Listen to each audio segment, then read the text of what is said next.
பிரியமானவர்களே, உங்கள் யாவரையும் அன்போடு கூட வாழ்த்துகிறேன். எல்லாம் நல்லா இருப்பீங்க அப்படின்னு நான் கர்த்தருக்குள் நம்புகிறேன். அன்பானவர்களே, இந்த உலகத்திலே அநேக நல்ல காரியங்களும் இருக்கின்றது, தீமையான காரியங்களும் இருக்கின்றது. எவைகளை நாம் தேர்வு செய்வது, தெரிந்தெடுப்பது என்பது நம்முடைய கரத்திலே இருக்கின்றது, நம்முடைய முடிவாக இருக்கின்றது. பெற்றோர் பிள்ளைகளிடத்திலே நல்லவைகளை கற்றுக் கொடுக்கிறார்கள். இதை செய், இதை செய்யாதே என்று சொல்லி நல்ல காரியங்களை பெற்றோர் கற்றுக் கொடுக்கிறார்கள். பாடசாலைக்கு செல்லும் வயதிலே பாடசாலையிலே ஆசிரியர்கள் பிள்ளைகளுக்கு, மாணவர்களுக்கு நல்ல காரியங்களை கற்றுக் கொடுக்கிறார்கள், பாடங்களை கற்றுக் கொடுக்கிறார்கள், அறிவை பெருக்கிக் கொள்ளக்கூடிய காரியங்களை அவர்கள் கற்றுக் கொடுக்கிறார்கள். மாணவர்கள் அதை கற்றுக்கொள்கிறார்கள். நல்ல காரியம், நல்ல பாடம், வாழ்க்கைக்கு பயனுள்ளது. தனிப்பட்ட வாழ்விலும் அறிவை பெருக்கிக் கொள்வதற்கு பாடங்களை கற்றுக்கொள்கிறார்கள். மருத்துவர்களை நாம் எடுத்துக்கொண்டோம் என்றால், ஒருவேளை உடல் பலவீனம் ஏற்படும் பட்சத்தில் நாம் மருத்துவர்களை நாடி தேடி செல்கின்றோம்.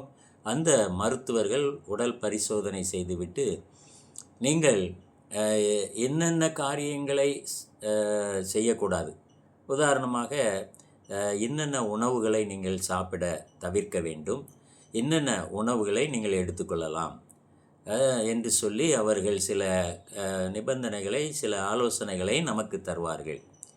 அப்படி இருந்தால் நம்முடைய உடலுக்கு நலனாக இருக்கும், பயனுள்ளதாக இருக்கும் என்று சொல்லி மருத்துவர்கள் ஆலோசனை சொல்லி ஏற்ற மருத்துவம் கொடுப்பார்கள்.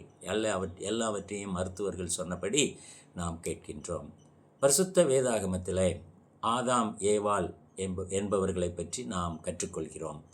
ஆதியாகமம் 3ஆம் அதிகாரத்திலே நாம் அறிந்து கொள்கிறபடி, அவர்கள் ஏதேன் தோட்டத்திலே, ஒரு அழகான தோட்டம், ஒரு செழிப்பான தோட்டம், வாழ்வதற்கேற்ற இடம் எல்லாம் இருக்கின்றது. அவர்களுக்கென்று ஆண்டவர் அதை கொடுத்து, நீங்கள் இதை பயன்படுத்துங்கள் என்று சொல்லி கொடுத்தார்.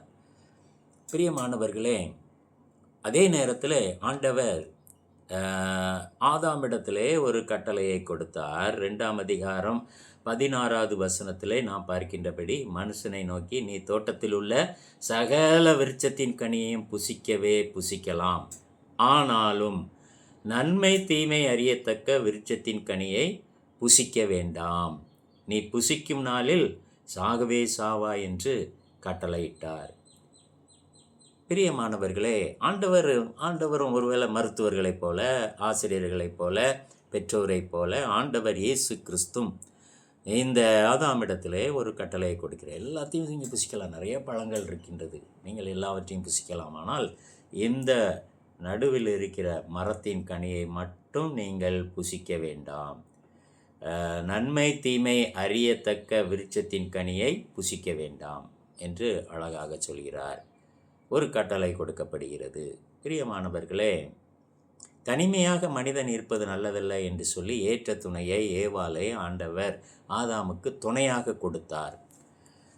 பிரியமானவர்களே, 3ஆம் அதிகாரத்தின் ஆரம்பத்திலே நாம் பார்க்கின்றபடி, சர்ப்பம் தேவன் உண்டாக்கின சகல காட்டு ஜீவன்களை பார்க்கிலும் தந்திரமுள்ளதாக இருந்தது என்று வேதத்திலே எழுதப்பட்டிருக்கின்றது, பரிசுத்த வேதாகமத்திலே சொல்லப்பட்டிருக்கின்றது. அது உண்மை, 100க்கு 100.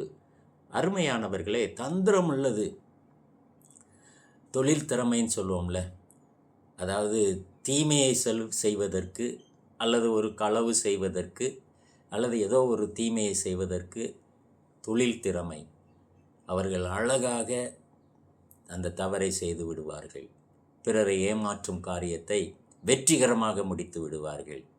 நம்ப வைத்து ஏமாற்றம் செய்வார்கள்.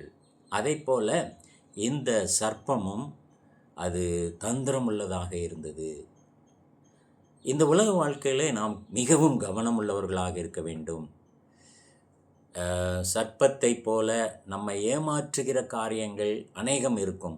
அது நல்லதை போல இருக்கும், அழகாக இருக்கும், உண்மையைப் போல இருக்கும், இதில் தவறில்லை என்பதாக நமக்கு தோன்றும், பார்க்க அழகாக இருக்கும் என்றெல்லாம் நாம் அறிந்து கொள்கிறோம். ஆனாலும் அது நமக்கு தீமையை அது நம்முடைய வாழ்க்கையை கெடுக்கின்றதாக, அது நம்மை படுகுழிக்குள் தள்ளுகின்றதாக, நரகத்திற்கு கொண்டு செல்லும் ஒரு காரியமாக அமைந்துவிடும் என்பதை இந்த பரிசுத்த வேதாகமம் நமக்கு கற்றுத் தெரிகிறது. அந்த கெடுக்கும் பாவத்தில் விழச் செய்யும் காரியத்தை இந்த சர்ப்பமானது செய்ய ஆயத்தப்படுகிறது ஏவாளிடத்திலே. சகல விருட்சங்களின் கனியை புசிக்க வேண்டாம் என்று தேவன் சொன்னது உண்டோ என்று இந்த தந்திரமுள்ள சர்ப்பம் ஸ்திரீயினிடத்தில், ஏவாளிடத்தில் கேட்கின்றது. ஸ்திரீ உடனே அந்த சர்ப்பத்தை பார்த்து நாங்கள் தோட்டத்தில் உள்ள விருட்சங்களின் கனியை புசிக்கலாம், அது ஆதாமையும் சேர்த்து கொண்டால் நாங்கள் தோட்டத்தின் விருட்சங்களின் கனிகளை புசிக்கலாம், ஆனாலும் தோட்டத்தின் நடுவில் இருக்கிற விருட்சத்தின் கனியை குறித்து தேவன் நீங்கள் சாகாதபடிக்கு, எல்லாம் தெளிவாக தான் புரிஞ்சிருக்கு, நீங்கள் சாகாதபடிக்கு அதை புசிக்கவும் அதை தொடவும் வேண்டாம் என்று சொன்னார் என்றால், புசிக்கவும் வேண்டாம், அதை தொட்டே பார்க்க வேண்டாம் என்று ஆண்டவர் சொன்னார் என்றால், பிரியமானவர்களே, அப்பொழுது அந்த சர்ப்பம், தந்திரமுள்ள சர்ப்பம், விழத்தல்கிற சர்ப்பம், தந்திரமுள்ள அந்த சர்ப்பம் என்ன சொல்கின்றது ஸ்திரியை நோக்கி? நீங்கள் சாகவே சாவதில்லை. நேர் எதிர்மறையாக ஆண்டவர் சொல்கிறார், இதை புசிக்கும் நாளில் சாகவே சாவீர்கள். சர்ப்பம் சொல்கின்றது, தந்திரமுள்ள சர்ப்பம், நீங்கள் இந்த கனியை புசிப்பதினால் சாகவே சாவதில்லை. நீங்கள் இதை புசிக்கும் நாளிலே, அடுத்து என்ன சொல்லுது பாருங்க, புசிக்கும் நாளிலே உங்கள் கண்கள் திறக்கப்படும் என்றும் நீங்கள் நன்மை தீமை அறிந்து தேவர்களைப் போல இருப்பீர்கள் என்றும் தேவன் அறிவார். ஒரு சொல்ல வேண்டிய காரியத்தை மிக திறமையாக, தந்திரமாக சொல்லாமல் சொல்லிவிடுகின்றது இந்த தந்திரமுள்ள சர்ப்பம் ஸ்திரீயினிடத்தில், ஏவாளிடத்திலே. அன்பானவர்களே,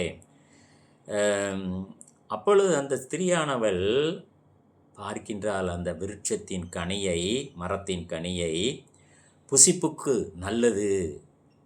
நல்லதும் பார்வைக்கு இன்பமும் புத்தியை தெளிவிக்கிறதற்கு இச்சிக்கப்படத்தக்க விருட்சமாய் இருக்கிறது என்று கண்டு, முதல்ல சர்ப்பத்தை பார்த்து பேசினால், ரெண்டாவது ஆண்டவர் எதை புசிக்கக்கூடாதுன்னு சொன்னாரோ அதை பார்க்கின்றால்.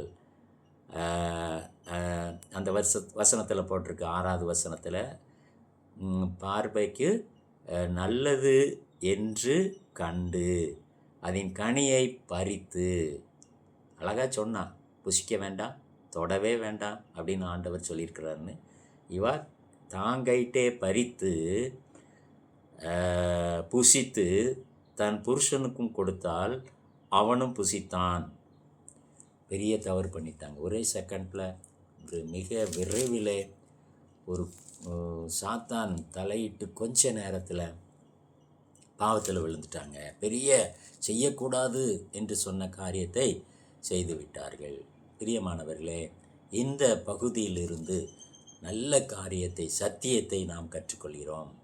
ஒருவேளை அநேகர் நமக்கு சொல்லலாம், இது நல்லது, இதுதான் உண்மை, இதுதான் சரியான காரியம், நீங்கள் செய்வதெல்லாம் தவறு, நீங்கள் தவறை செய்து கொண்டிருக்கிறீர்கள் என்று சொல்லி ஒரு தவறான காரியத்தை நல்லது போல ஜோடித்து நம்மிடத்திலே சொல்லுவார்கள். நாமும் அவர்களுடைய பேச்சிலே மயங்கி, எப்படி இந்த ஏவாள் தந்திரமுள்ள சர்ப்பத்தின் பேச்சிலே மயங்கினாலோ அதை போல அவர்கள் பேச்சிலே நாம் மயங்கி விடுகிறோம். ஆண்டவர் என்ன சொன்னார் அப்படி என்று நாம் பார்ப்பதற்கு தயங்கி விடுகிறோம், மறந்து விடுகிறோம், அதை கைவிட்டு விடுகிறோம்.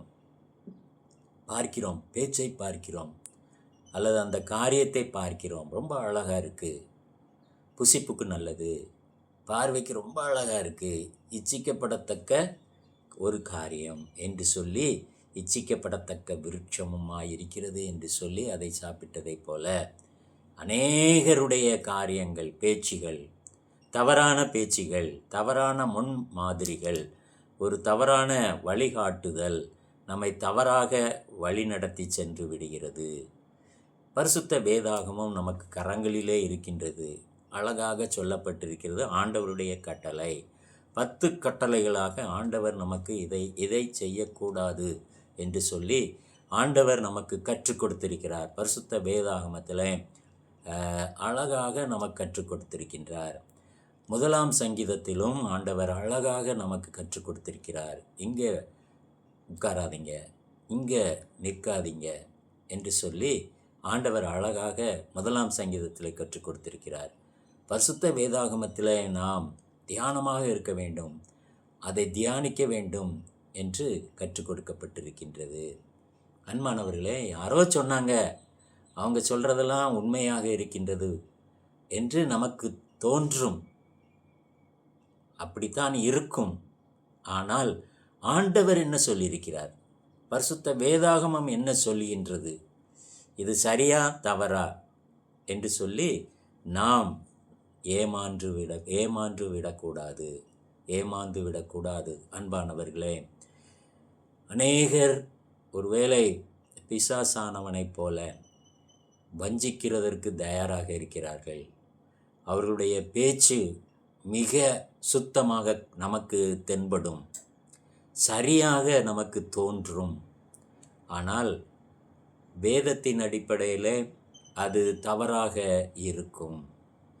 எடுத்தவுடன் நாம் ஒரு முடிவுக்கு இதுதான் சரி என்று வந்துவிடக்கூடாது என்று இந்த பரிசுத்த வேதாகமத்தில் இந்த பகுதி நமக்கு கற்றுத்தருகிறது. தந்திரமாக நாம் ஏமாற்றப்பட்டு விடக்கூடாது. ஆண்டவருடைய ஆசீர்வாதத்தை நாம் இழந்து விடுவோம்.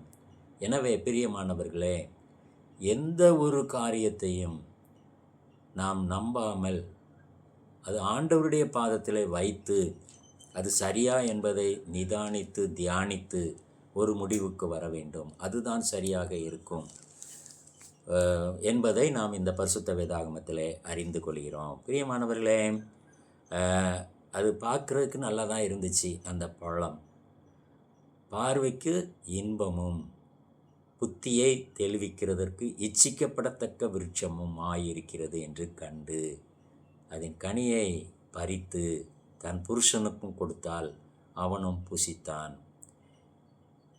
ஆதாம் எந்த கேள்வியும் கேட்கலை ஏவாள் கொடுத்தவுடன். ஒருவேளை சில நேரங்களில் கேள்வி கேட்க நம்ம என்ன செய்யணும்? முயற்சிக்கணும். இது உனக்கு எப்படி கிடைத்தது? இதை ஆண்டவர் புசிக்கக்கூடாதுன்னு சொன்னார், நீ எப்படி இதை பறித்தாய் என்று சொல்லி கேட்டிருக்க வேண்டும். இதை புசிக்கக்கூடாது என்று தடுத்திருக்கலாம். அன்பானவர்களே, ஆண்டவருடைய வார்த்தையை நாம் அறிந்து கொள்ள வேண்டும். எப்போதும் நம்முடைய கைகளிலே வேதாகமம் இருக்கின்றது. இந்த வேதாகமத்தை விட்டு நாம் விலகிவிடக்கூடாது. ஆண்டவருடைய பாதத்தில் காத்திருந்து ஒரு முடிவுக்கு வர வேண்டும். ஏனென்றால் வேதத்தில் 1 பேதுரு 5ஆம் அதிகாரம் 8ஆம் வசனம் அனைவருக்கும் தெரிந்த ஒரு வசனம்.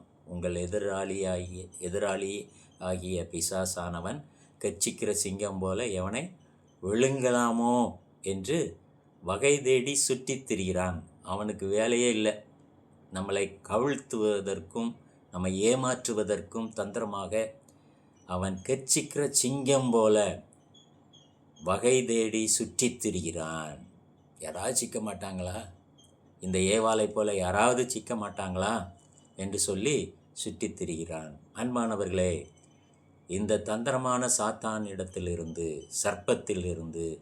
சர்ப்பத்தின் கூற்றிலிருந்து நாம் காக்கப்பட வேண்டும்.